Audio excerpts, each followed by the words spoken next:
Xalqımızın ümummilli lideri Heydər Əliyevin siyasi iradəsi və xilaskarlıq missiyası sayəsində müstəqil Azərbaycan dövləti qurulub möhkəmlənmiş, Ulu Öndərin rəhbərliyi ilə qəbul edilmiş Azərbaycan Respublikasının konstitusiyası müasir dövlətçiliyimizin hüquqi təməlini yaratmışdı. Ulu Öndərin siyasi kursunun layiqli davamçısı, Azərbaycan Respublikasının prezidenti Müzəffər Ali Baş Komandan İlham Əliyevin qətiyyətli və uzaq görən strategiyası, sarsılmaz liderliyi və silahlı qüvvələrimizin misilsiz qəhrəmanlığı sayəsində Vətən müharibəsində qazandığımız zəfər və lokal xarakterli antiterror əməliyyatı nəticəsində suverenliyimiz və ərazi bütövlüyümüz tam bərpa edilmişdi. Suverenliyimizin bərpasının, konstitusiyamızın ali hüquqi qüvvəsinin ölkəmizin bütün ərazilərində bərqərar olmasının xalqımızın ən böyük tarixi qələbəsi olduğunu nəzərə alaraq, humanizm və mərhəmət ənənələrinə sadiq qalaraq, cəzadan azad etmənin tərbiyəvi əhəmiyyətinə inanaraq, cəzadan azad olunacaq şəxslərin qanunlara dönmədən əməl edəcəklərinə və dövlətimizin inkişafına öz töhfələrini verəcəklərinə ümid edərək, Azərbaycan Respublikasının prezidenti İlham Əliyev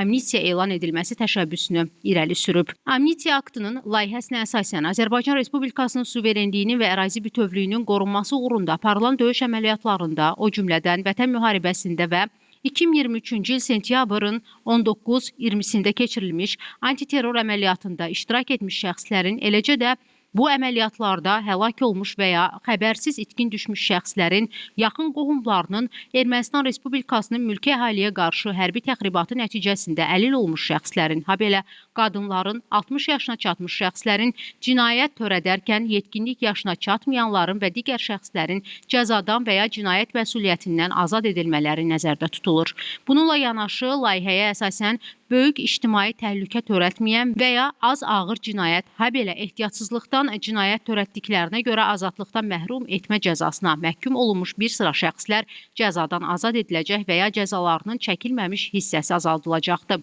Azərbaycan Respublikasının prezidenti tərəfindən Azərbaycan Respublikasının Milli Məclisinə təqdim olunan amnistiya aktının tətbiq ediləcəyi şəxslərin, o cümlədən azadlıqdan məhrum etmə cəzasından azad ediləcək məhkumların sayına görə ən böyük amnistiya olacağı ehtimal edilir. Belə ki, amnistiya aktının ümumilikdə 20 mindən çox şəxsə şamil ediləcəyi gözlənilir. Bunlardan 5 mindən çox məhkumun azadlıqdan məhrum etmə cəzasından azad ediləcəyi, həmin cəzaya məhkum olunmuş 3 mindən artıq şəxsin cəzasının azaldılacağı, 7 mindən çox məhkumun azadlığının məhdudlaşdırılması cəzasından 4 minə yaxın məhkumun azadlıqdan məhrum etmə ilə bağlı olmayan digər cəzalardan və ya şərti tətbiq edilmiş cəzalardan, habelə mindən çox şəxsin cinayət məsuliyyətindən azad ediləcəyi proqnozlaşdırılır.